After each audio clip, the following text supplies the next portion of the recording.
Bine v-am găsit, dragii mei din Zodia Fecioară, oriunde v-ați afla.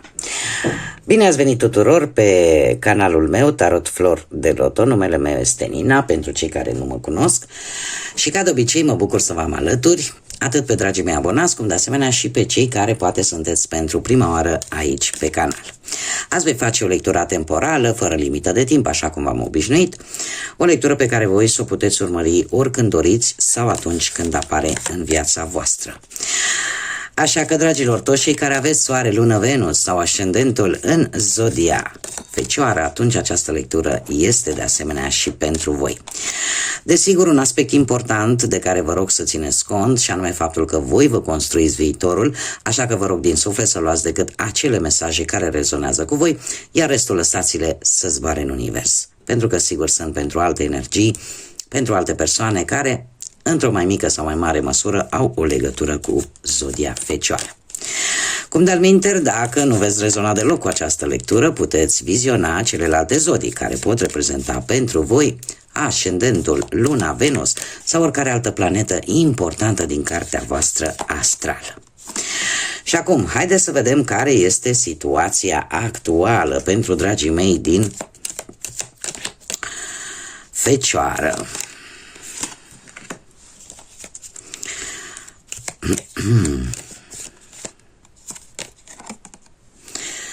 Bun, dragilor, haideți să vedem. Avem elanul într-un trecut nu foarte îndepărtat, aș zice. Probabil că ați avut o situație în care ați lucrat foarte mult la voi. La voi în ce sens? În a vă accepta poate anumite plusuri sau anumite minusuri. Poate în caracterul vostru sau în anumite acțiuni ale voastre. Cumva ați învățat să vă acceptați pe voi. Se știe și este cunoscut faptul că Zodia Fecioară în general este o zodie care tinde foarte mult către perfecțiune și care încearcă să facă lucrurile cât mai corect posibil, ceea ce nu este un lucru rău până la urmă, atâta doar că vă se întâmplă câteodată, nu, să treceți un pic în extremă. Și în momentul în care ați trecut în extremă, lucrurile nu mai sunt atât de sănătoase, ca de-al minteri orice alt lucru care nu există un echilibru, duce la o parte negativă, da? Așa că unii dintre voi, într-un trecut nu foarte îndepărtat, ați învățat să vă acceptați pe voi, să vă acceptați așa cum sunteți, cu greșeli, cu părți pozitive, cu părți negative. De asemenea, elanul îmi vorbește de cineva care poate a ieșit în evidență sau are așa un soi de... e un pic excentric. Un personaj care... ceva rol a avut în viața voastră. O persoană care a ieșit foarte mult în evidență. Puteți fi chiar voi. De ce nu? Odată ce v-ați acceptat slăbiciunile și plusurile și minusurile, cumva v-ați dat seama că un pic de lumină, un pic de lumina a proiectoarelor pe voi nu poate să vă facă rău. În prezent avem păunul. Păunul care pentru unii dintre voi, nu pentru toată lumea, este o pasăre, este o carte care aduce lucruri pozitive, da? Aduce un bun augur așa în viața voastră. Ne vorbește de bogăție, dar o bogăție care poate veni nu neapărat la nivel material decât, poate să vină prin apariția unui copil în viața voastră sau aflarea faptului că poți, mai ales pentru doamne care își doresc poate acest lucru, apare o sarcină, da? Deci o bogăție atât la nivel material cât și prin mărirea familiei, da? Prin îmbogățirea familiei cu încă un membru, sau poate o bogăție spirituală. În acest moment, eu aș spune că există probabil, dacă nu e niciuna, nici alta, în acest moment există cineva în viața voastră care încearcă să vă impresioneze. Și tind să cred că e cam vorba de aceeași persoană care o știți de ceva vreme, dar nu este chiar acum pentru prima oară când o întâlniți. Este cineva care încearcă să vă impresioneze într-o manieră foarte... precum își înfoaie pe unul coada sa minunată, da? Să iasă foarte mult în evidență. Într-un viitor nu foarte îndepărtat, într-un viitor apropiat, avem roata. Roata care ne vorbește de sfârșituri și începuturi. Ne vorbește de un sfârșit de etapă în viața voastră, de începuturi noi, care pot fi relaționate poate cu un proiect din carieră sau cu o relație sau cu pur și simplu cu închiderea unui capitol în viața voastră și începerea unui nou capitol. Mai ales pentru cei care sunteți singuri de foarte mult timp, este un moment în următoarea perioadă în care, într-adevăr, cumva burlăcia voastră se va încheia și va da loc unui nou capitol, mai ales din punct de vedere amoros, sentimental în viața voastră. De asemenea, este cartea care ne vorbește de o schimbare la nivel poate de avere, de bani, o schimbare și eu aș mai spune că pentru unii, din păcate, eu îmi fac datoria să vă spun, pentru unii, din păcate, poate să însemne, poate și sfârșitul unei relații, din păcate. Haideți să vedem ce ne spune tarotul pentru dragii mei din Fecioară în următoarea perioadă, ce vine pe plan profesional, da? Cu munca, cu cariera, ce vine pentru dragii mei din Fecioară. Dragilor, ați avut o perioadă, din punctul ăsta de vedere al carierei, în care lucrurile v-au mers destul de bine. Ați găsit soluții, dacă ați avut ceva probleme la nivel profesional.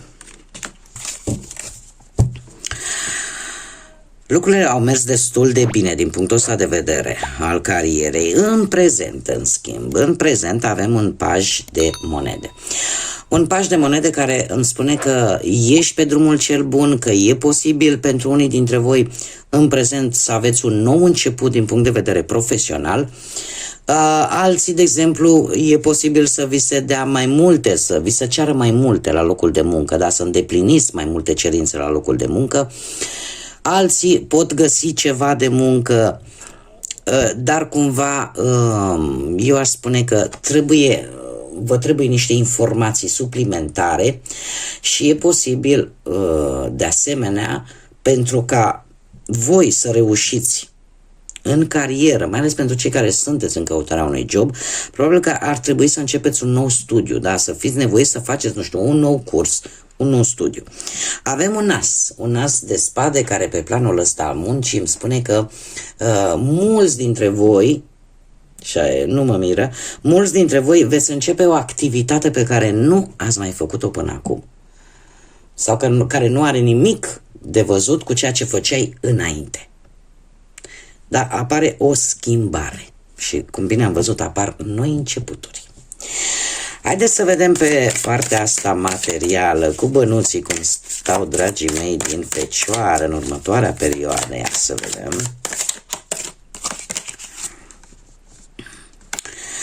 Un 5 de cupe. Cu bănuții ați avut, nu știu dacă ați traversat o perioadă în care ați posibil să fi pierdut niște bănuți.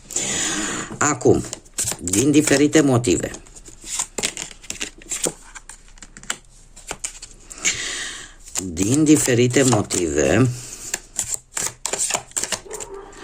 Nu știu dacă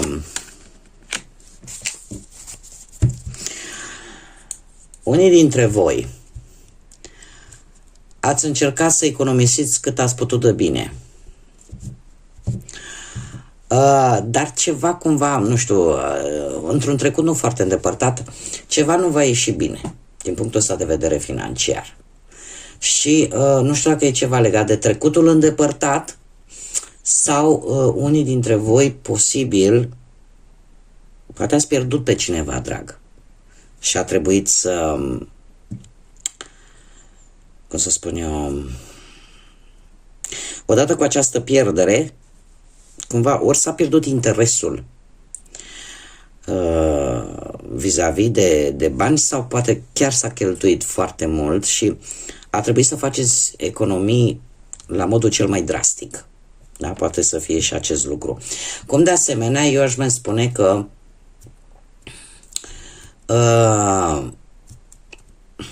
mai ales cu asul ăsta de bâte aici, a spune că totuși vei începe să crești, cel puțin în prezent. Mie mi-apar anumite încasări de bani, posibil în urma unor moșteniri, în urma acestei pierderi, ori încasări de bani, poate, nu știu, dacă nu sunt bani, posibil să fie lucruri de valoare, plecând de la imobile, la, nu știu, picturi, orice lucru de valoare care valorează mulți bani.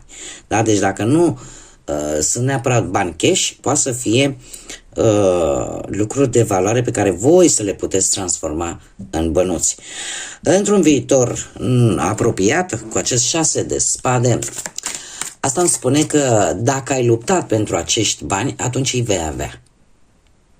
Dacă nu, vei lua varianta de a lăsa pur și simplu totul în urmă, de a nu te mai interesa de această situație specifică, materială, și de a pleca către alte zări.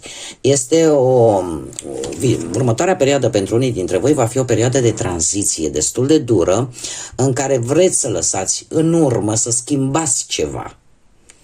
Da, să schimbați ceva, mai ales din punctul ăsta de vedere financiar. Unii dintre voi posibil chiar să facă o călătorie,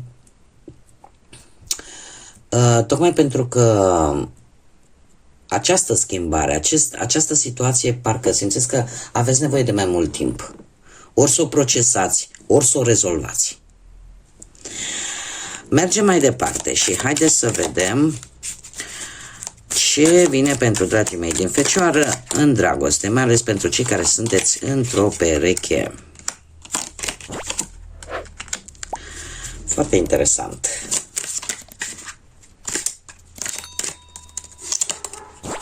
Foarte interesant. Avem justiția. Nu știu dacă Zodia Balanță vă spune ceva.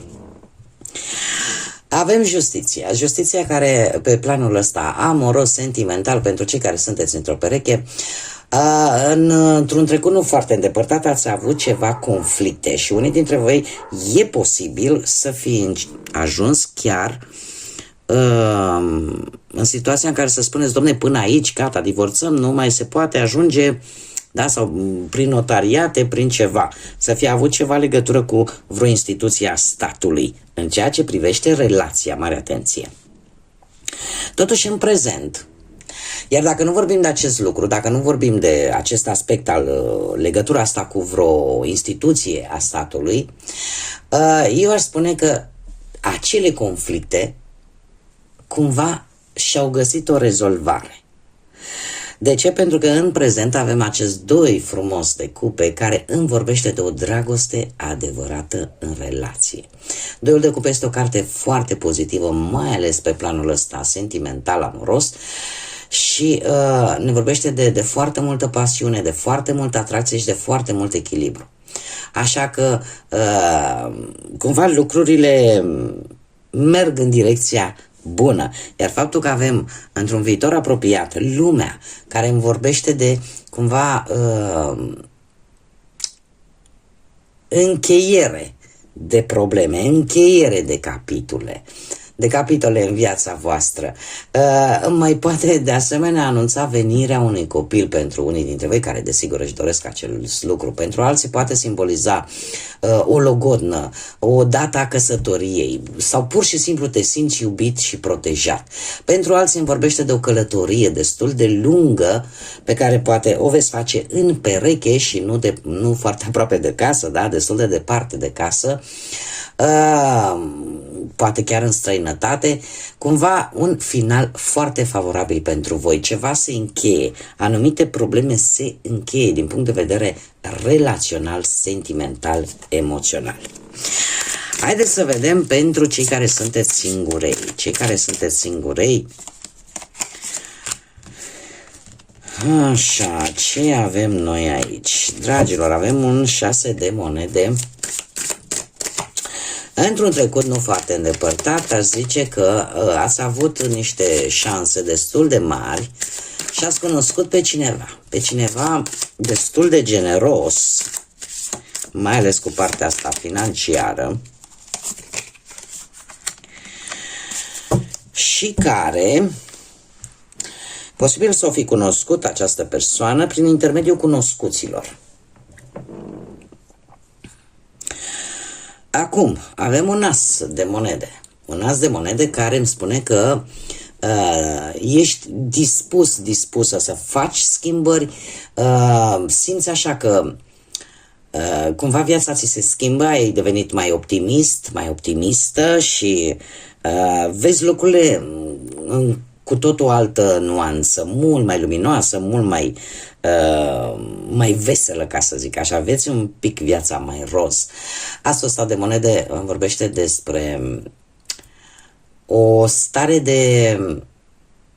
de nou început, de o conexiune foarte bună, în care parcă simți că iubirea este foarte aproape de tine. Într-un viitor apropiat, aș spune cu mare preoteasă aici că există un magnetism. Nu știu dacă e al vostru sau dacă e al persoanei voastre de interes, dar există un magnetism. Acum, marea preoteasă, în afară de faptul că îmi vorbește despre acest magnetism aparte pe care îl are această mare preoteasă, vorbește și despre lucruri care se simt, dar nu se spun întru totul. Nu se dă pe față cu totul.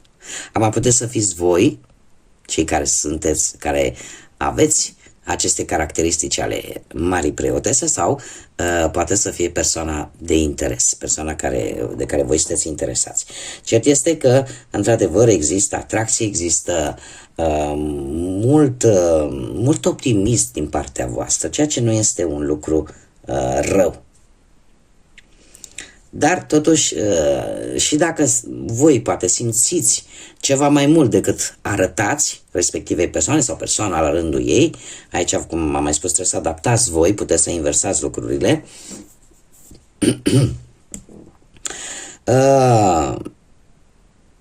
încercați să păstrați un echilibru între ceea ce se spune și ceea ce se simte. Încă fiecare are rezervele lui, ca să zic așa, da? Haideți să vedem ce mesaj are Universul pentru voi, dragilor din Fecioară, pentru următoarea perioadă. Un mesaj, te rog. Haideți să vedem ce mesaj avem și spune așa: nu contează ce se întâmplă, nu contează cât de departe tu crezi că ești față de locul în care vrei să fii, niciodată să nu te oprești, niciodată să nu crezi că într-un fel sau altul, dați așa că nu vreau să încerc să traduc, dar haideți mai întâi să mi-l citesc cum trebuie și pe urmă să folosesc cuvintele mele, pentru că traducerea mot-a-mot de multe ori nu iese la fel din engleză în română. Deci, nu contează ce se întâmplă și ceea ce tu crezi că este departe de tine, poate nu trebuie să-ți pierzi încrederea că într-un final vei reuși.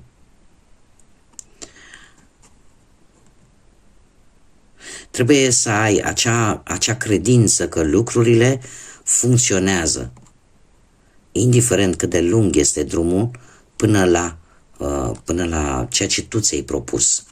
În linii mari, așa, mesajul încearcă să-ți spună să nu-ți pierzi optimismul și, indiferent de lucrurile, de situațiile prin care treci, sau de multe ori te gândești, domne, uite, vreau să realizez cu tare proiect, indiferent de ce aspect al vieții vorbim, și ți se pare că în loc să te apropii, parcă te îndepărtezi.